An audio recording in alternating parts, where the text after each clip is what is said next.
네, 풍등을 날려 고향 저유소 화재를 촉발한 혐의를 받고 있는 스리랑카 노동자가 어제 오후에 풀려났는데요. 이번 화재의 본질은 풍등이 아니라 저유소 부실 관리란 비판의 목소리가 이어지고 있습니다. 네, 한편 유튜버 양혜원 씨가 노출 사진 유출 사건과 관련해 고통을 호소했습니다. 그런데 이를 두고 반응이 극과 극으로 나뉘고 있는데요. 오늘 사건 사고 소식들을 김광민 변호사와 함께 살펴보도록 하겠습니다. 안녕하세요. 네, 안녕하세요. 어서 오십시오. 네, 먼저 고양시 저유소 화재 사건부터 살펴볼 텐데 스리랑카 노동자 석방이 됐거든요. 검찰에서 기각을 했는데 기각 사유가 뭔가요? 한마디로 그 중실화죄를 적용하기 어렵다라는 얘기입니다. 네. 중실화죄는 실화죄랑 좀 다르게 중대한 과실이 존재했고 해당 과실로 인해서 화재가 발생해야 되거든요. 근데 그 스리랑카 노동자의 행위가 중대한 과실인지 그리고 그것이 화재의 직접적인 원인인지에 대해서 좀 더 명확하게 규명을 해야 된다라는 게 검찰의 입장입니다. 네, 이 긴급 체포가 됐잖아요. 이 긴급 체포의 적법성에 대해서 논란이 일고 있는데 이 부분은 좀 어떻게 저희가 봐야 될까요? 우선 경찰이 긴급 체포를 좀 무리하게 진행한 부분이 있는 것 같습니다. 긴급 체포 요건을 잠시 살펴보면요. 우선은 사형 무기 또는 장기 3년 이상의 범죄에 해당하고 그다음에 증거인멸 혹은 도주의 우려성이 있어야 되는데요. 앞에 말씀드린 것처럼 그 화재를 발생시켰을 경우에 중실화죄가 있고 실화죄가 있습니다. 네. 그냥 일반 실화죄는 그 1,500만 원의 벌금형만 있고요. 중실화죄는 3년 이상 징역 또는 2천만 원 이하의 벌금입니다. 그렇기 때문에 중실화죄를 적용해야지만 긴급 체포의 요건이 되게 됩니다. 네, 그래서 긴급 체포를 염두에 두고 좀 무리하게 중실화죄를 적용한 게 아닌가라는 생각이 들고요. 또 한 가지는 그 증거 인멸 혹은 도주의 우려가 있어야 되는데 네. 이 스리랑카 노동자가 우선은 합법 체류자였습니다. 네. 예, 비전문 비자를 받고 들어와서 합법적으로 노동하는 분이었고 장시간 2년 정도 노동을 쭉 하고 있었기 때문에 도주 우려가 없다. 그리고 해당 CCTV가 다 있기 때문에 증거도 이미 확보돼 있다라는 부분들이 있기 때문에 긴급 체포 혹은 뭐 영장 청구 자체가 상당히 좀 무리한 행위가 아니었는가라는 생각이 듭니다. 네, 신변 확보에는 문제가 없는 상황이군요. 그 경찰이 스리랑카 이 외국인에 대해서 출국 금지를 하고 이제 불구속 수사를 하기로 했는데 앞으로는 그렇다면 어떤 부분에 좀 중점을 둘까요?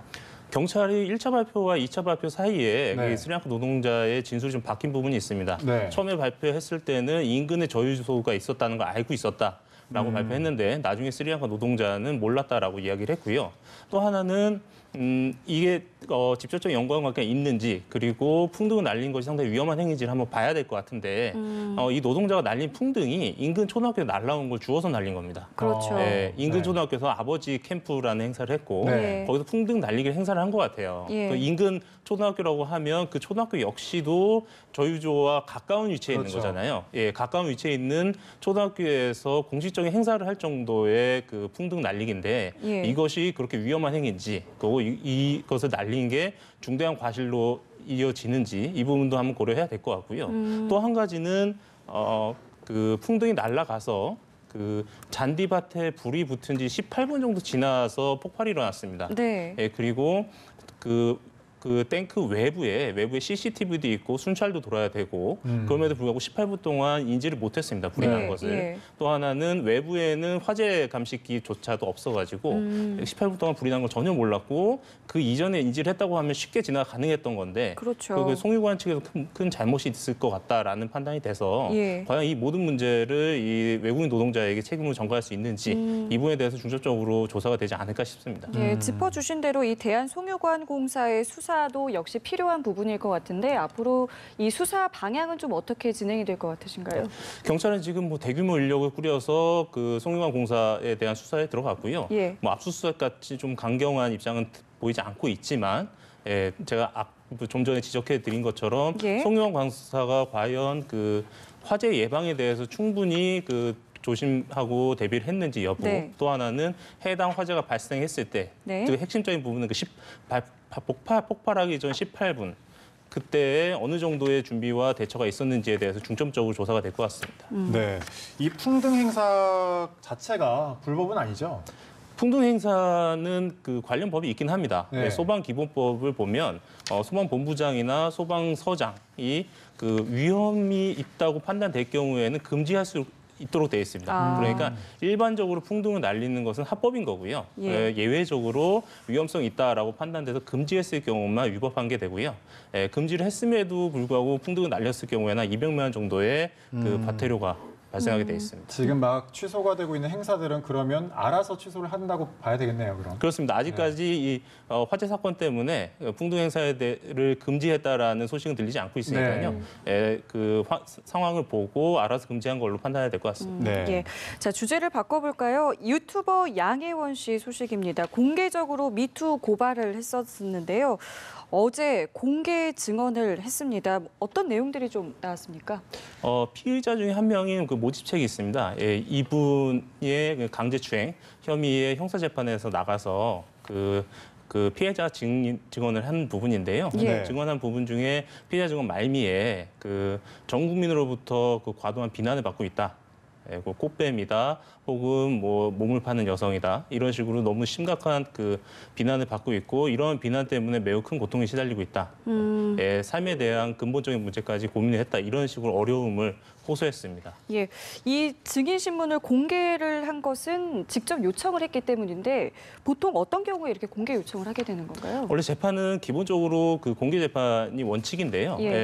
성폭행 문제 같은 경우는 그 피해자의 그 인격권 때문에 피해자가 요청했을 경우에는 비공개 재판을 하게 돼 있습니다. 돼 있는데 이번 사건 같은 경우는 양혜원 씨가 좀 적극적으로 입장을 밝혔던 것으로 보입니다. 네, 양 씨가 법정에서 고통을 이렇게 호소했는데 일부 발언을 두고 좀 여론이 엇갈리고 있더라고요.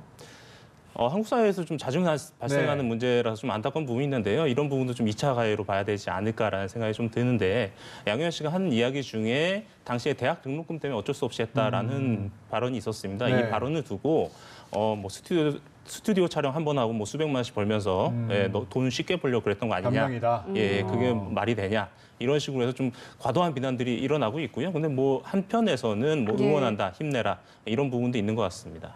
예. 자, 다음 사건도 살펴볼까요? 가수 김현중 씨 손해배상 청구 소송 항소심에서 어제 승소했는데요. 그동안의 진행 과정을 좀 저희가 간략하게 짚어볼까요?